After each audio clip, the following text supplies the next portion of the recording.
Hi everyone! If you have subscription business idea, this video is for you.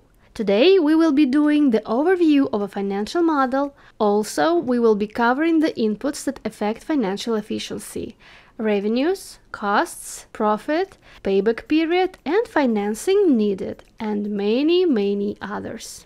The link to download this model will be placed in the description of this video. We can also automate your reporting environment using Excel or Power BI tools. You can also check out other financial models and Power BI tutorials for a business owner.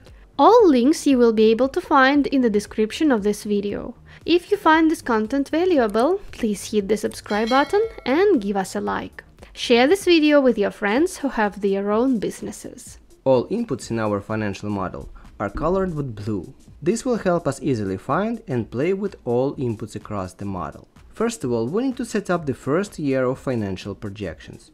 This will be the year when investment stage begins. Next block of inputs will be covering when we get the first revenues, the start of operating activity, year and month.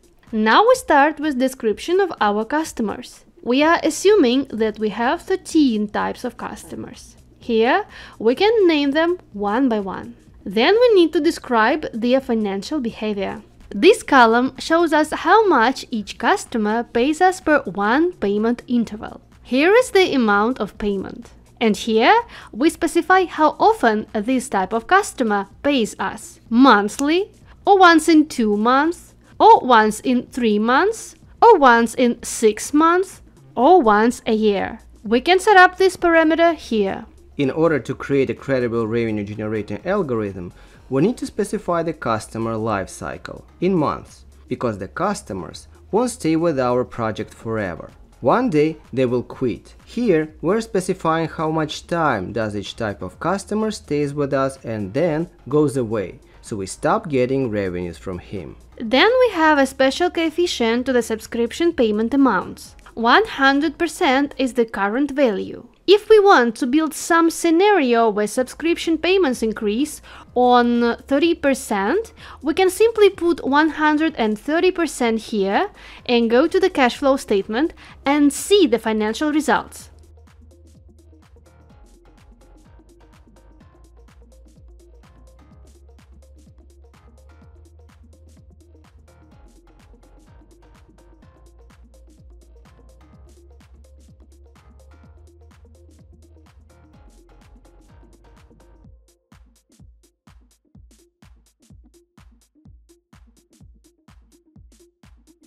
On the contrary, if we want to decrease the subscription amount on 20%, simply put 80% here. Look at the cash flow, financial efficiency, and diagrams.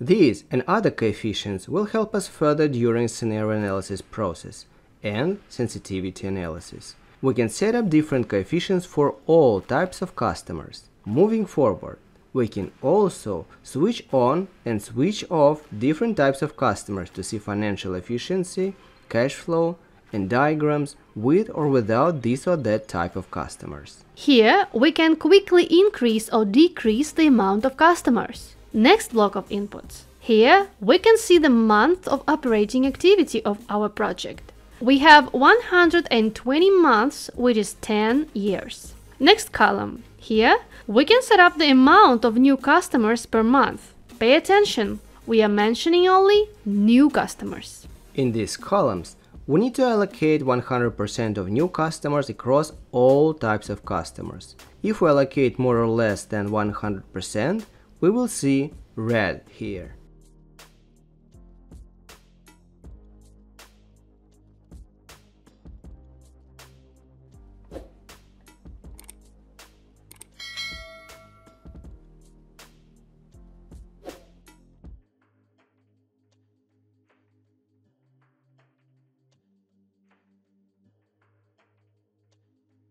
We can also increase or decrease the amount of new customers here, individually, for each type of customers. Then, we're assuming that our customers come to us from different sources.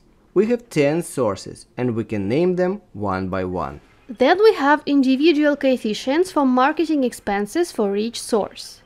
We also have global marketing expenses coefficient for all marketing and advertising costs. Next block of inputs. Operating activity months count goes from the top to the bottom. From left to the right, we need to allocate 100% of customers across the sources. If we allocate more or less than 100%, we will see red here. What we can do else? We need to specify the cost of a new customer for each source during operating activity. Now we're moving to direct payroll. First of all, we can specify the names for direct payroll positions. Then we specify the payroll per person per month. Then we can specify the ratio for the amount of people. This says we need one person on this position per each 2,300 customers.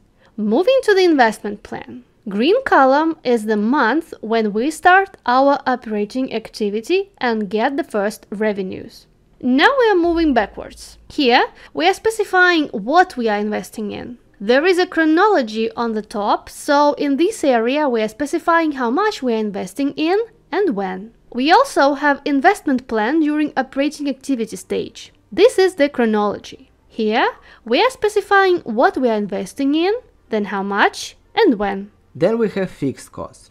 Let's assume we have 4 stages of our project. From left to right, we set up the month of operating activity when each stage begins. First month of operating activity, third month of operating activity, 8th month of operating activity, and 12 months of operating activity. Here, we can name our fixed cost items. We can set up monthly values for fixed costs during each stage of operating activity.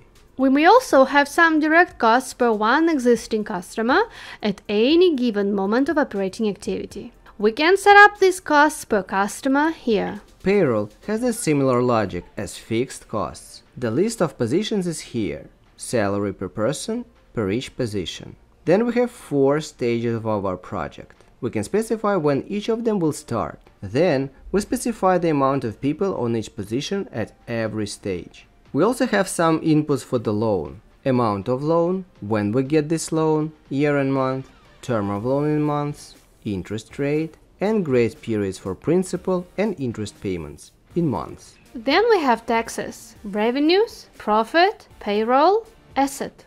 Here we can see the cash flow. We can press plus buttons to see all the details. For revenues, direct costs, fixed costs, payroll, taxes, and investment plan. The result from operating activity will show us how much we earn without loan payment and investment plan expenses. The result from investment activity will show us what we need to invest in, how much, and when. Then we have the result from financing activity. During first stage of the project, it shows us equity and loan inflow inside our business idea. On the second stage, it shows loan payments and how they correspond with the result from operating activity. The last line of the cash flow statement, which is cash balance at the end of the period, shows us on the first stage how our project consumes equity and loan. On the second stage, it shows us how much cash will be generated by your business idea by this or that moment in the future. Then we need to specify discount rate for our project. It lives here. We also have increment for internal rate of return calculation.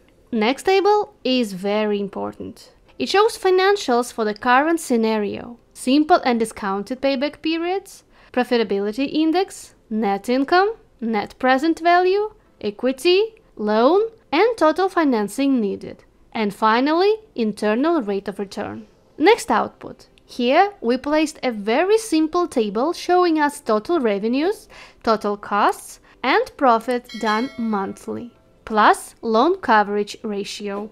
Here we have a tab with simple and discounted payback periods diagrams. The moment when each diagram crosses the time axis is the moment of the payback. Then we have sensitivity analysis. We are adding this parameter to the revenues or cost inputs to see financial efficiency if the value of this parameter will increase or decrease with this increment. We can press Sense button and see how financial model reacts if revenues or other costs will increase or decrease on this or that percentage value. The link to download this model will be placed in the description of this video. We can also automate your reporting environment using Excel or Power BI tools. You can also check out other financial models and Power BI tutorials for a business owner. If you find our content valuable, please hit the subscribe button and give us a like. Share this video with your friends who have their own businesses. Stay tuned! See you in next videos!